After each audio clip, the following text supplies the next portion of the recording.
কোরআন শরীফের মধ্যে আল্লাহ রব্বুল আলামিনে সূরা 21 নম্বর পারার প্রথমেও আল্লাহ রব্বুল আলামিনে হুকুম ফরমাইলা আউযু বিল্লাহি মিনাশ শাইতানির রাজিম বিসমিল্লাহির রহমানির রহিম ওয়াতলু মা উহিয়া ইলাইকা মিনাল কিতাবি ওয়াকিমিস সালাহ ইন্নাস সালাতা তানহা আনিল ফাহশাই ওয়াল মুনকার ওয়ালা যিকরুল্লাহি আকবার ওয়াল্লাহু ইয়ালামু মা তাসনাউন। আল্লাহ তাবারক ওয়া তাআলা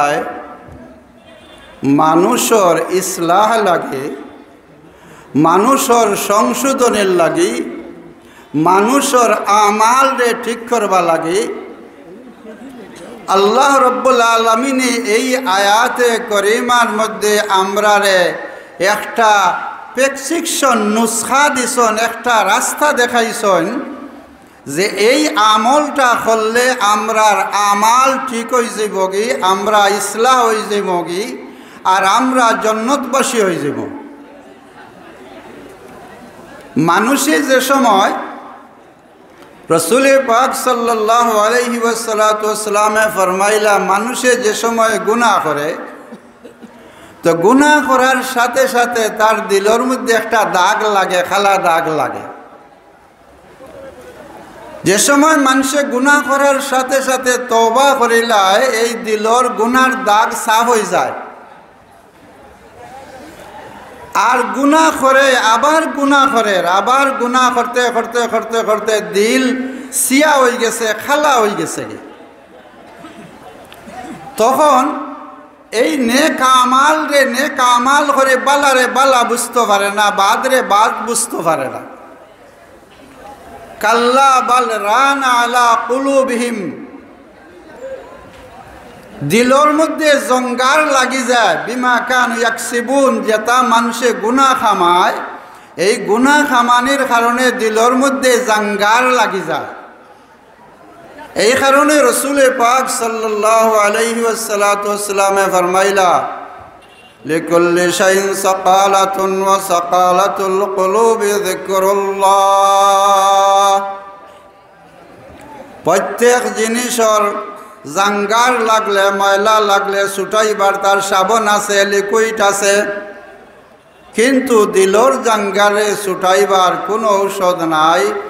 একমাত্র ঔষধ হইল নবী করিম সাল্লাল্লাহু আলাইহি ওয়াসাল্লামে আমরা হিকায়া দিছেন, দিলর জাঙ্গার ছুটাইতে হইলে আল্লাহর জিকিরের দ্বারা দিলর জাঙ্গার ছুটে।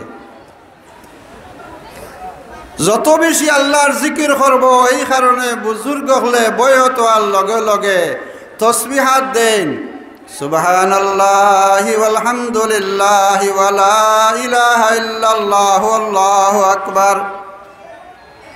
এই জিকিরের তলকিন করেন, যত বেশি দিলের মধ্যে জিকির করা যাইব দিলর জাঙ্গার দূর হইব, দিলর জাঙ্গার দূর হইতে থাকব, দিলর জাঙ্গার দূর হইলে দিলর অন্ধকার দূর হইব, আর রোশনি হইব, দিল রোশন হইব।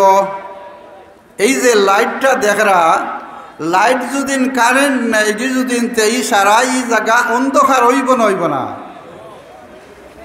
আর যদি লাইট আই হইতে অন্ধকার রইব নি। ঠিক তদ্রূপ কোরআন আর হাদিসের হেদায়ত এইগুলা এই লাইটের মতো, যেন কোরআন আর হাদিসের লাইট আইব, ওয়াজ নসিহত আইব, এই জায়গার মধ্যে অন্ধকার দূর হইব, আর ইমানের লাইট নূর পয়দা হইব। এর লাগি জিকিরের দ্বারা রাসূল পাক সাল্লাল্লাহু আলাইহি ওয়াসাল্লামে আমরারে ফরমাইলা যে দিলর জাঙ্গার ছুটা হইতে হইলে আল্লাহর জিকির করতে হইব, জিকিরের দ্বারা দিলর জাঙ্গার ছুটব। আর আফজলুল জিকির, সব থেকে আফজলি জিকির হইল, রওয়ায়াত আইছে লা ইলাহা ইল্লাল্লাহ আফজলুল জিকরে তিলাওয়াতুল কোরআন। সব থেকে আফজলি জিকির হইল কোরআন শরীফের তিলাওয়াত। এই কোরআন শরীফের তিলাওয়াতের দ্বারা মানুষের অন্তরের, মানুষের দিলর অন্ধকার রে দূর হয়, আর ইমানের নূর পয়দা হয়, যে ইমানের নূরের দ্বারা মানুষে আল্লাহর মারিফত নসিব হয়।